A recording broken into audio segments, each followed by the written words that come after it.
जय श्री श्याम दोस्तों। माता पार्वती के दो प्रश्न। नंबर 1, बहू को परेशान करने वाली सास को कौन सी सज़ा मिलती है। नंबर 2, मायके से कौन सी चीज़ ससुराल से लाने से गरीबी आ जाती है। एक समय की बात है कि एक बार माता पार्वती ने भगवान शिव से दो प्रश्न किए। पहला प्रश्न, बहू को परेशान करने वाली सास को कौन सी सज़ा मिलती है। दूसरा प्रश्न, कौन सी स्त्री के ससुराल में पैर रखते ही गरीबी आ जाती है। फिर माता पार्वती के प्रश्न सुनने के बाद भगवान शिव कहते हैं, पार्वती, तुम्हारे दोनों प्रश्न बहुत ही महत्वपूर्ण हैं, क्योंकि जब कोई लड़की शादी के बाद बहू बनकर अपने वह माँ बाप जिन्होंने जन्म दिया, पालकर इतना बड़ा किया, उन सबको हमेशा के लिए छोड़कर जब अपने ससुराल जाती है तो उस बहू के लिए उसके सास ससुर ही माता पिता होते हैं। इसीलिए हर सास ससुर को अपनी बहू को अपनी बेटी के जैसा प्यार देना चाहिए। भगवान शिव कहते हैं, पार्वती, अब मैं तुम्हें तुम्हारे दोनों प्रश्नों के उत्तर एक छोटी सी कहानी के माध्यम से दूंगा, फिर तुम पूरी तरह से संतुष्ट हो जाओगी। भगवान शिव कहते हैं, पार्वती, एक गांव था। उस गांव में एक बुढ़िया रहती थी। वह बुढ़िया बहुत ही दुष्ट थी। उस बुढ़िया का एक बेटा था और एक बहू भी थी। बहू बेचारी बड़ी ही सीधी सादी थी। एक गाल पर मारने पर दूसरा गाल आगे करने वाली थी और बेटा भी माँ की हर बात मानने वाला था।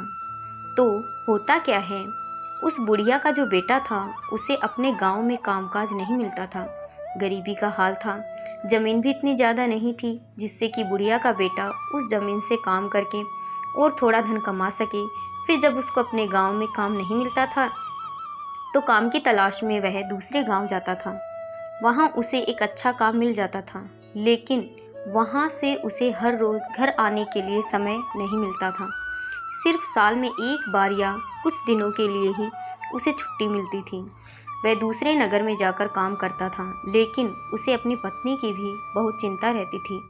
इसीलिए जब उस बुढ़िया का बेटा अपने घर से काम करने के लिए दूसरे स्थान पर जाता था तो जाने से पहले हमेशा अपनी माँ से कहता था कि माँ, मेरी पत्नी का ध्यान रखना, क्योंकि मैं रोजाना यहाँ नहीं आ सकता हूँ। फिर बेटी की बात को सुनकर वह बुढ़िया कहती थी, हाँ बेटा, तुम बिल्कुल भी चिंता न करना, मैं तुम्हारी पत्नी का अच्छे से ख्याल रखूँगी, उसे कोई भी कष्ट नहीं मिलेगा। तुम बेफिक्र होकर दूसरे गांव में काम करने के लिए जा सकते हो। अपनी पत्नी की चिंता मत करो, उसे मेरे ऊपर छोड़ दो। इस प्रकार बुढ़िया अपने बेटे को झूठा दिलासा देकर और अपने बेटे को काम करने के लिए घर से विदा कर देती थी। और फिर बेटे के जाने के बाद में वह अपनी बहू को बहुत ज़्यादा परेशान करती थी। अब इस प्रकार समय धीरे धीरे गुजरता रहा। वह बहू अपनी सास के ताने सुनकर भी चुप रहती थी।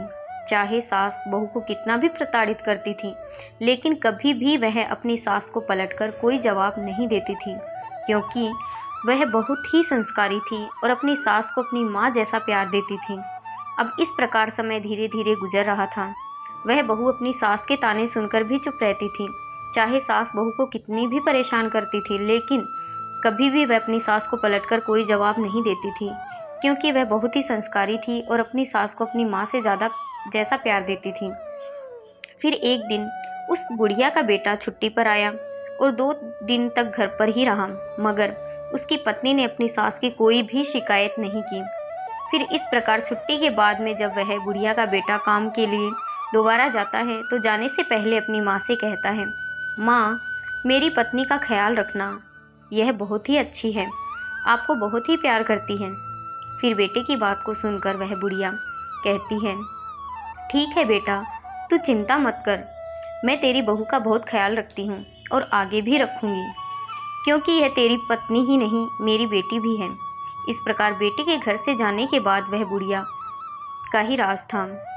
अब बहू को संभालती कहाँ, वह तो उसे जितना हो सके उतना सताना शुरू करती है। स्वयं पैर फैलाकर बैठती है और उससे घर खेत का सारा काम करवाती है और उसे सुबह जल्दी उठाती है, खाना पकाना, बर्तन मांजना, पानी भरना आदि काम करवाती है। उसके बाद कभी जंगल में लकड़ियाँ लेने के लिए भेज देती है या खेत का काम करने के लिए भेजती है। दिन भर उससे कोहलू के बैल की तरह परिश्रम करवाती है। उसे थोड़ा भी समय विश्राम करने के लिए नहीं देती। उसके ऊपर उसे ठीक तरह से खाना भी नहीं देती। वह बेचारी बहू यह सब कष्ट चुपचाप सहती ही रहती है मगर सास को पलटकर कोई भी जवाब नहीं देती। बुढ़िया के बताए किसी भी काम को कभी ना नहीं कहती थी। बुढ़िया का सारा काम कर देती थी, मगर बुढ़िया को फिर भी अपनी बहू पर तरस नहीं आता। उसे दिन रात बहुत ही सताती थी और उसकी बहू अपने पति से कभी भी नहीं कहती कि हमारी सासू माँ हमें बहुत परेशान करती है, क्योंकि वह नहीं चाहती थी कि घर में कलह हो और उसका पति जो दूसरे गांव में काम करने के लिए गया है वह भी चिंता से ग्रस्त हो जाए। इस प्रकार से दिन बीतते गए और एक दिन सास को पता चलता है कि हमारी बहू गर्भवती है, तो वह एकदम से स्तब्ध हो जाती है और सोचती है कि कमाने वाला मेरा बेटा अकेला है, ऊपर से यदि एक बच्चा और आ गया तो खाने वाले का एक और मुंह बढ़ जाएगा। उसके ऊपर बच्चे के जन्म के बाद उसका ख्याल रखने के कारण बहू कोई काम नहीं करेगी, मुझे ही सब कार्य करना पड़ेगा। वह बुढ़िया अपनी बहू के बारे में ऐसा सोचती है। हर सास तो ये चाहती है कि हमारे घर में जल्दी से पुत्र या पुत्री आए, लेकिन वह एक ऐसी सास है, वह नहीं चाहती थी कि हमारी बहू की कोख से कोई भी संतान जन्म ले। वह बुढ़िया अपनी बहू को पहले से भी ज़्यादा सताने लगती है, लेकिन बहुत सारा काम करवाती है, उल्टा जवाब नहीं देती। इस तरह से कुछ महीने बीत जाते हैं। फिर बहू के 9 महीने पूरे होकर उसे प्रसूति का समय करीब आता है। उसके पेट में दर्द होने लगता है। वह बहू प्रसव वेदना से व्याकुल हो अपनी सास से कहती है कि माँ जी, लगता है मेरी प्रसूति का समय नज़दीक आ पहुँचा है, आप जल्दी से दाई माँ को बुला लीजिए। इस पर सास कहती है कि दाई माँ की ज़रूरत नहीं है, मैं तुझे एक नींबू देती हूँ, यह नींबू ले और तू दूर जंगल में जाकर इस नींबू को खा लेना, तुम्हें प्रसूति हो जाएगी। पर मेरी एक बात ध्यान से सुन लेना, यदि तेरी कोख से बेटा हो तो उसे घर ले आना, और अगर तेरी कोख से बेटी हो तो घर लेकर नहीं आना। भगवान शिव कहते हैं, पार्वती बहू बेचारी वेदना से तड़पती हुई सास के द्वारा बताए हुए रास्ते पर चलती है और नींबू लेकर उस जंगल में चली जाती है, जिस जंगल के बारे में उसकी सास बताती है। फिर वह जैसे ही नींबू खाती है, कुछ एक पल में उसकी प्रसूति हो जाती है और वह एक बेटी को जन्म देती है। बहू ने उस बेटी को बड़े प्यार से दुलारा, उसे दूध पिलाया। चूँकि बेटी नींबू खाकर पैदा हुई थी, इसलिए उस बहू ने अपनी बेटी का नाम निम्बावती रखा।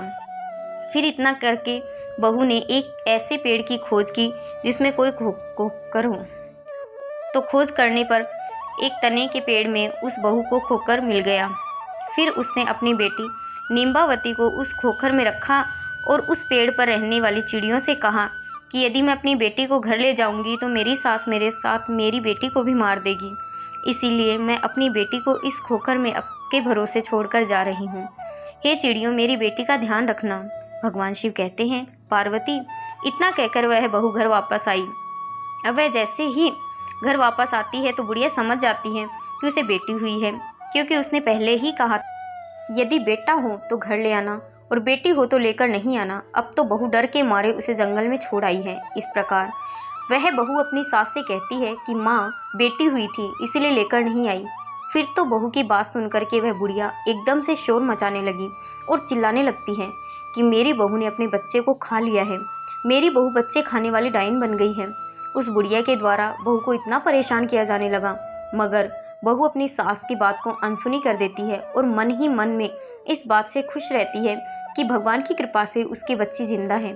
और फिर रोजाना वह बहू जानवरों को चराने के बहाने से जंगल में जाती है और अपनी बच्ची को दूध पिलाती है। इस तरह से कुछ दिन बीतते हैं। उधर उस पेड़ की कोखर में निम्बावती धीरे धीरे बड़ी हो जाती है। इस तरह 1 साल गुजरता है और उधर उस बुढ़िया का बेटा छुट्टी लेकर घर वापस आता है और जैसे ही घर के अंदर प्रवेश करता है तो बुढ़िया अपने बेटे से कहती है, क्या बताऊं बेटा, तुम्हारी पत्नी मनुष्य नहीं एक डायन है, डायन जो जिंदा मनुष्य को खाने वाली है। तुम्हें एक बेटी हुई थी, लेकिन तुम्हारी बहू ने तुम्हारी बेटी को खा लिया। बेटा अपनी माँ के स्वभाव से भली भांति परिचित था, उसने समझ लिया कि जरूर माँ की कोई साजिश है और फिर उसने अपनी पत्नी से उस बेटा बेटी के बारे में कुछ भी नहीं पूछा। और उधर बहू ने भी अपने पति से सास के बर्ताव के बारे में कोई बात नहीं बताई। वह नहीं चाहती थी कि घर में किसी प्रकार का झगड़ा हो। भगवान शिव कहते हैं, पार्वती अब कुछ दिन घर रह कर के काम के लिए दूसरे गांव चला जाता है और उधर वो बहू दोबारा से गर्भ धारण करती है। और बुढ़िया को जब यह बात मालूम होती है कि मेरी बहू दोबारा गर्भवती हो गई है, फिर तो एकदम से आग बबूला हो जाती है और फिर अपनी बहू को पहले से भी ज़्यादा सताने लगती है। दूसरी बार जब 9 महीने पूरे हो जाते हैं और बहू को प्रसव वेदना शुरू हो जाती है तो वह सास को अपने पहले की तरह दाई को बुलाने के लिए कहती है, मगर इस बार भी बुढ़िया दाई को नहीं बुलाती, मगर एक मुट्ठी भर जीरा लाकर अपनी बहू के हाथ में देती है और कहती है कि यह जीरा लेकर उस जंगल में जाना और इस जीरे को खा लेना, तुम्हें प्रसूति हो जाएगी, मगर एक बात का ध्यान रखना, बेटा हुआ तो लेकर आना और बेटी हुई तो वहीं फेंक कर आना। भगवान शिव कहते हैं, हे पार्वती, इस प्रकार से सास के कहने पर बहू एक सुनसान जंगल में फिर जाती है और वहां जाकर के जीरा खाती है तो कुछ ही समय में उसे प्रसूति होती है और वह एक बेटी को जन्म देती है। और बेटी के जन्म लेते ही वह बहू अपनी बेटी को दुलारती है, दूध पिलाती है, क्योंकि वह बेटी जीरा खाने से पैदा हुई थी, इसीलिए अपनी बेटी का नाम जीरावंती रखती है। और फिर पहली बेटी को जहाँ पर रखा था उसी खोकर में जाकर के अपनी दूसरी बेटी को भी रखती है और चिड़ियों को उसका ध्यान रखने के लिए कहकर वापस घर आ जाती है। उधर बहू के घर पहुँचते ही वह बुढ़िया पहले से भी ज़्यादा ज़ोर ज़ोर से चिल्लाती है और गांव वालों से कहती है कि इसकी बहू ने इस बार भी अपनी बेटी को खाया है, यह तो चुड़ैल है। मगर इस बार भी बहू अपनी सास के चिल्लाने को अनसुना करती है और उधर गांव वाले भी उस बुढ़िया की बात पर ध्यान नहीं देते हैं। भगवान शिव कहते हैं, पार्वती, अब कुछ दिनों के बाद 1 साल और ख़त्म होता है और उसका बेटा फिर वापस घर लौटता है तो बेटे के घर आते ही वह बुढ़िया पहले की तरह अपने बेटे से बहू की चुगली करती है और बेटे से कहती है कि बेटे, इस बार भी तुम्हारी बहू ने एक बेटी को जन्म दिया था और उसके जन्म होते ही अपनी बेटी को उसने खा लिया। यह डायन है, बहुत बड़ी चुड़ैल है। इस प्रकार उस बुढ़िया की बात को सुनकर उसका बेटा चुपचाप रह जाता है और अपनी माँ से कुछ भी नहीं कहता और उधर अपनी पत्नी से भी वह कुछ भी नहीं पूछता। फिर कुछ दिन घर रह कर के जब वापस दोबारा काम पर जाता है तो बहू तीसरी बार गर्भवती हो जाती है। इस बार भी पहले की तरह ही हो जाता है। इस बार बुढ़िया बहू को एक आम देती है और बहू आम को लेकर उसी जंगल में जाकर खाती है और आम खाते ही वह एक बेटी को जन्म देती है और उसको दूध पिलाती है। उसका नाम आमवती रख देती है और फिर उसको भी उसी कोखर में रख देती है और चिड़ियों को उसका ख्याल रखने के लिए कहकर वापस अपने घर आती है। अब बुढ़िया गांव के द्वार द्वार जाकर बहू की चुगली करती है, मगर बहू अपनी सास की एक भी बात का बुरा नहीं मानती और सास की नफरत भरी बातों को अनसुना कर देती है। वह बुढ़िया गांव-गांव चिल्लाती है कि हमारे बेटे की बहू डायन है, उसने 3-3 बेटियों को खा लिया है। वह बुढ़िया जिस तरह से शोर मचाती है तो गांव के लोगों को भी अब लगने लगता है कि वास्तव में उसकी बहू सचमुच ही बच्चे खाने वाली डायन है। तो लोग डर के मारे अपने अपने बच्चों को घर के अंदर बंद करके रखते हैं। अब इस प्रकार से धीरे धीरे बात यह चारों तरफ फैल गई और उस बुढ़िया का बेटा जिस नगर में काम करता था उसको भी सुनने के लिए मिल गई। फिर तो उस बुढ़िया का बेटा वह बात सुनकर के बहुत ही परेशान हो जाता है और तुरंत ही मालिक से अनुमति लेकर अपने गांव वापस आता है। उधर बुढ़िया का बेटा गांव आता है और इधर उस राज्य के राजा के कानों तक यह खबर पहुंच जाती है। तो राजा सिपाही भेजकर बुढ़िया को दरबार में बुलाता है और बात की छानबीन करता है। तो बुढ़िया मिर्च मसाला लगा करके राजा से कहती है, क्या बताऊं महाराज, मेरी बहू बहुत बड़ी डायन है, बच्चे खाने वाली चुड़ैल है। उसने मेरी 3 पोतियों को जिंदा ही खा लिया है। फिर तो उस बुढ़िया की बात को सुनकर राजा सिपाहियों को आदेश देता है कि चौराहे पर एक सूली लगाओ और बुढ़िया की बहू जहाँ कहीं भी है उसे जाकर लेकर आओ और शीघ्र ही सूली पर चढ़ाओ। इस प्रकार राजा के सिपाही आज्ञा का पालन करते हैं। फिर तुरंत ही सूली बनाते हैं और जाकर बुढ़िया की बहू को दरबार में लेकर आते हैं। फिर राजा बहू से पूछता है, क्या तुम्हारी सास सच कहती है? क्या तुमने अपनी 3 बेटियों को जिंदा खा लिया है? मगर राजा की बात को सुनकर वह बहू चुपचाप नीचे सिर झुकाए खड़ी रहती है। फिर तो बहू को चुपचाप देखकर राजा को विश्वास हो जाता है। फिर राजा तुरंत ही अपने सिपाहियों को उस बहू को सूली पर चढ़ाने का आदेश दे देता है। तो सिपाही उसे लेकर के चौराहे पर जमा होते हैं। वहाँ राजा और बाकी लोग भी इकट्ठा हो जाते हैं। भगवान शिव कहते हैं, पार्वती, इधर बहू को सूली चढ़ाने की तैयारी चलती है तो उधर उसका पति भी घर पहुँचता है और वह घर जाकर देखता है कि घर में माँ और पत्नी नहीं है, घर पर ताला लगा हुआ है। तो वह और परेशान हो जाता है और फिर पड़ोसियों से पूछताछ करता है। तो पड़ोसी बताते हैं कि तुम्हारी माँ और बहू को राजा ने दरबार में बुलाया है। फिर तो बुढ़िया का बेटा घबराकर राजा के दरबार की तरफ भागता है। वहाँ जाकर उसे पता चलता है कि उसकी पत्नी को सूली पर चढ़ाने के लिए चौराहे पर लेकर गए हैं। फिर वह बुढ़िया का बेटा तेजी से दौड़ करके उस चौराहे पर पहुँचता है। फिर जैसे ही चौराहे पर पहुँचा तो क्या देखता है कि चौराहे पर राजा और सारी प्रजा इकट्ठी है और कुछ ही पल में उसकी पत्नी को सूली पर चढ़ाया जाने वाला है। फिर तो वह बुढ़िया का बेटा तुरंत ही राजा के सामने जाकर खड़ा होता है और हाथ जोड़कर प्रार्थना करता है, महाराज दया करें, कुछ देर के लिए मेरी पत्नी को सूली पर चढ़ाना रोक दीजिए। मुझे एक बार अपनी माँ और पत्नी से सच बात पूछने दीजिए। यदि मेरी पत्नी अपराधी है तो मैं स्वयं कहूँगा कि उसको सूली पर चढ़ा दें। इस प्रकार राजा को कुछ दया आती है और वह राजा अपने सिपाहियों को कुछ देर के लिए सूली पर चढ़ाने का आदेश रोक देता है। फिर वो बुढ़िया का बेटा अपनी माँ से पूछता है, माँ भगवान के लिए सच बताओ। तो बुढ़िया अपने बेटे से भी झूठ बोलती है और उससे कहती है, हाँ तेरी बहू डायन है, तेरी बहू ने तेरी तीनों बेटियों को खा लिया है। मगर उस बुढ़िया के बेटे को अपनी माँ पर विश्वास नहीं होता, क्योंकि वह जानता था कि उसकी पत्नी बहुत ही अच्छी है, संस्कारी है, कभी झूठ नहीं बोलती, माँ की बहुत सेवा करती है, बच्चों को देखने के लिए दिन रात तरसती है। फिर ऐसी माँ अपने बच्चों को खाकर डायन कैसे बन सकती है? ऐसा सोचकर उस बुढ़िया का बेटा अपनी पत्नी को कसम देकर पूछता है कि तुम मुझे सच बताओ, मुझसे झूठ ना बोलना। इस प्रकार उस बुढ़िया के बेटे की बहू शुरू से लेकर के अंत तक की सारी बातें अपने पति को बताती है, लेकिन कोई भी उसकी बातों को सच मानने के लिए तैयार नहीं होता। तो वह कहती है, सच्चाई क्या है आप अपनी आंखों से देख लीजिए। और वह अपनी बेटियों को प्यार से आवाज़ देती है, निम्बावती मेरी बिटिया संकट में मेरी रक्षा करना, जीरावंती मेरी बिटिया संकट में मेरी रक्षा करना, आमवंती मेरी बिटिया संकट में मेरी रक्षा करना। भगवान शिव कहते हैं, पार्वती जैसे ही उस बहू ने अपनी बेटियों को याद किया तो बहू की याद करते ही उसकी तीनों बेटियां जंगल से भागी चली आती हैं और अपनी माँ से आकर चिपक जाती हैं।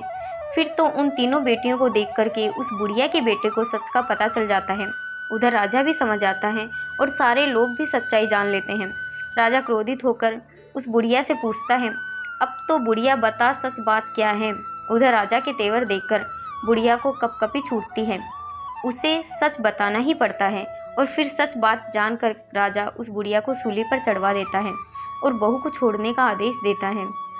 और उस बहू के संस्कारों को देखकर राजा बहुत खुश होता है और उस बुढ़िया के बेटे से कहता है कि आज के बाद में तुम्हें दूसरे गांव जाने की ज़रूरत नहीं है, मैं तुम्हें इसी गांव में काम दूंगा, तुम अपनी पत्नी और बच्चियों को लेकर के हमारे यहाँ सुख से रहो। बुढ़िया का बेटा राजा से हाथ जोड़कर कहता है, आपकी बड़ी कृपा हुई महाराज। उसके बाद में बुढ़िया का बेटा अपनी पत्नी और तीनों बेटियों को लेकर के घर पर आ जाता है। वो बहू बहुत ही संस्कारी थी, लक्ष्मी की उपासक थी और फिर वह अपने पति और अपनी बेटियों के साथ में घर पहुंचकर लक्ष्मी को याद करके रात्रि में सो जाती है। उधर लक्ष्मी उसके सपने में आती है और कहती है, बेटी तुमने अब तक अपना जीवन गरीबी में काटा है, लेकिन तुम चिंता मत करो, आज मैं बताऊंगी कि तुम्हारे जीवन में गरीबी क्यों आई। तुम्हारे ससुराल आने से पहले यह घर संपन्न था, लेकिन जैसे ही तुमने इस घर में अपना कदम रखा, इस घर में गरीबी आ गई। आखिरकार इसके पीछे कारण क्या रहा? लक्ष्मी उस बहू से कहती है, बेटी हमेशा याद रखना, जब भी कोई बेटी शादी के बाद बहू बनकर ससुराल में जाती है और ससुराल में यदि वह 3 चीज़ें लेकर जाती है, समझ लो घर परिवार में अशांति छा जाती है और उसका असर उसके सुहाग पर भी पड़ता है, घर में गरीबी आ जाती है। इसलिए कभी भी किसी भी बेटी को शादी के बाद में अपने मायके से ससुराल के लिए 3 चीज़ें कभी भी लेकर नहीं जानी चाहिए। पहला, चूल्हा। शादी के बाद रसोई की रस्म होती है, उस रस्म में बेटी मायके से दिए गए चूल्हे का प्रयोग करती है, मगर हमेशा ध्यान रखना, यदि कोई भी नवविवाहिता दुल्हन अपने मायके से चूल्हा लेकर ससुराल में प्रवेश करती है तो सीधा उसका असर उसकी गृहस्थी पर पड़ता है, जिसकी वजह से उससे भाग्य की देवी रूठ जाती है और घर में गरीबी आ जाती है। अब लक्ष्मी दूसरी बात बताती है, बेटी दूसरी चीज़ है नमक। नमक का काम होता है चीज़ों को नमकीन करना। जब बेटियां शादी के बाद मायके से ससुराल की ओर प्रवेश करती हैं तो उसका धर्म क्या होना चाहिए? नए घर में प्रवेश करते वक्त सबको साथ लेकर चलना, सबसे अच्छे से बात करना और जो भी रिश्ता हो उससे जुड़ा है उन सभी रिश्तों में मिठास घोलना। ऐसे में नवविवाहिता नमक लेकर ससुराल में प्रवेश करेगी तो रिश्ते खराब होंगे और उसमें जुड़ा हुआ हर रिश्ता नमकीन का रूप ले लेता है। हमेशा ध्यान रखना, यदि नवविवाहिता बहू अपने मायके से नमक रूपी कोई वस्तु अपनी ससुराल लेकर जाती है तो उसका सम्मान आजीवन अपने मायके के लोगों के साथ जुड़ा रहता है, लेकिन उसका संबंध अपने ससुराल वालों के साथ कभी भी सही तरीके से नहीं जुड़ पाता और वह रिश्ता मीठा कभी नहीं बन पाता। इसीलिए किसी भी बेटी को विदा होने से पहले नमक लेकर नहीं आना चाहिए। अब लक्ष्मी तीसरी चीज़ उस बहू को बताती है। लक्ष्मी कहती है, बेटी, तीसरी चीज़ अचार है। माँ बाप बेटियों को शादी के बाद विदा करते हुए माता पिता उसके पसंदीदा अचार को बनाकर भेज देते हैं, लेकिन हमेशा ध्यान रखो अचार खाने में खट्टा होता है, वैसे ही वो पत्नी के बीच के रिश्तों में भी खटास पैदा कर देता है, परिवार में भी खटास पैदा कर देता है। कभी कभी यह खटास इतनी गहरी हो जाती है कि पति पत्नी में से किसी की भी मृत्यु हो जाती है।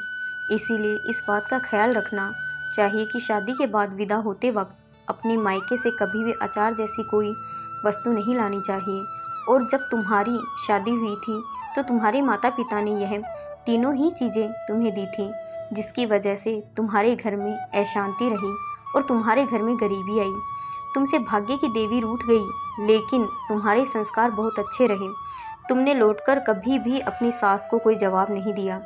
तुम्हारी सास ने तुम्हें प्रताड़ित किया, जिसके कर्मों का फल तुम्हारी सास को मिला और तुम्हारे सुशील व्यवहार की वजह से, तुम्हारे संस्कारों की वजह से मैं तुम्हें आशीर्वाद देती हूँ कि आज के बाद कभी भी तुम्हारे घर में गरीबी नहीं रहेगी और तुम दोनों का जीवन पूरी तरह से सुखद हो जाएगा। लक्ष्मी इतनी बात कहकर अंतर ध्यान हो जाती हैं और उधर उस बहू की आंख खुल जाती है और सुबह होने का इंतजार करने लगती है। रात भर उस बहू को नींद नहीं आती। अब जैसे ही सुबह होती है तो राजा के सिपाही सुबह होते ही उस बुढ़िया के बेटे को बुलाने के लिए आ जाते हैं और कहते हैं, चलो तुम्हें राजा ने बुलाया है। जैसे ही वह बुढ़िया का बेटा राजा के दरबार में पहुंचता है, क्योंकि लक्ष्मी की कृपा हो चुकी थी, इसीलिए राजा अपने दिए हुए वचन के अनुसार उस बुढ़िया के बेटे को अपने राज्य में एक अच्छी सी नौकरी देता है और फिर बड़ी ईमानदारी के साथ वह बुढ़िया का बेटा उस राजा के यहाँ पर नौकरी करता है और अपनी पत्नी तथा तीनों बेटियों के साथ में सुख शांति से जीवन बिताता है। भगवान शिव कहते हैं, पार्वती, अब तुम अपने पहले प्रश्न का उत्तर सुनो। तुम्हारा पहला प्रश्न था कि बहू को परेशान करने वाली सास को कौन सी सज़ा मिलती है। तो समझ लो, जो सास अपनी बहू को परेशान करती है, हर समय घर में कलह उत्पन्न करती है, तो ऐसी सास को उसके कर्मों के आधार पर सूली पर चढ़ाया जाता है, जैसे कि उस बुढ़िया को चढ़ाया गया। वह यही कहती है कि मुझे छोड़ दो, अब मैं कभी भी अपनी बहू को परेशान नहीं करूँगी, मगर उसे छोड़ा नहीं जाता है, उसे सज़ा भुगतनी ही पड़ती है। भगवान शिव कहते हैं, पार्वती, अब तुम्हारा दूसरा प्रश्न था, कौन सी स्त्री के ससुराल में पैर रखते ही गरीबी आ जाती है। तो समझ लो, कभी भी शादी होने के बाद किसी भी नव दुल्हन को अपने मायके से 3 चीज़ें कभी भी अपने ससुराल के लिए विदा होने के समय नहीं लानी चाहिए। 1 चूल्हा, 2 नमक, 3 अचार। यदि यह 3 चीज़ें कोई भी नव दुल्हन अपने मायके से ससुराल में लाती है तो भाग्य की देवी रूठ जाती हैं और अपने जीवन में गरीबी आ जाती है। तो दोस्तों, यह कहानी अपने परिवार में सभी को अवश्य सुनाइए। मुझे पूरा विश्वास है कि इस कहानी को सुनने के बाद में सास बहू के बीच में झगड़ा नहीं होगा और घर में कभी भी गरीबी नहीं आएगी और भाग्य की देवी कभी भी नहीं रूठेगी। जय श्री श्याम।